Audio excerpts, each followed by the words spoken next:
Live from the world's capital markets, here are the latest financial headlines brought to you by News Factory. Hello and welcome to Monday's Daily Financial Review. Here's what's making the headlines in the markets today. The dollar-yen pair traded sideways in the last session. The MACD is giving a negative signal. The Bitcoin-dollar pair plummeted 2.2% in the last session. The Williams indicator is giving a negative signal. The gold rose 0.6% against the dollar in the last trading session. The MACD's negative signal is in line with the overall technical analysis. The oil gained 0.8% against the dollar in the last trading session. The Williams indicator is giving a positive signal. Coming up, the choices from our chief analysts for today.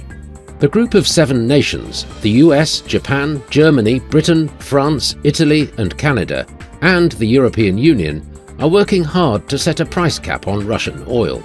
The expected price range would be about $40 to $60 a barrel. Viasat, a global communications company, and Inmarsat, a leading provider of global mobile satellite communications services, today announced the receipt of approval of the proposed combination of their businesses by the UK government under the National Security and Investment Act.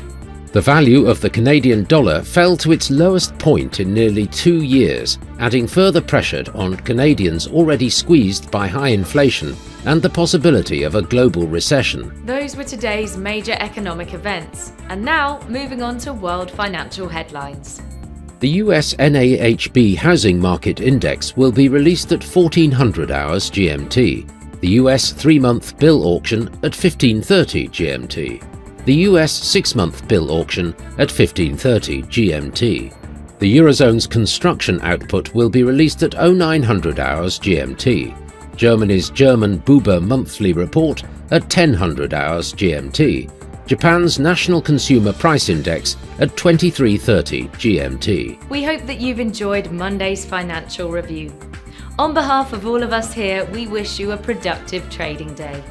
Be sure to join us tomorrow morning for the latest news and events from the financial markets.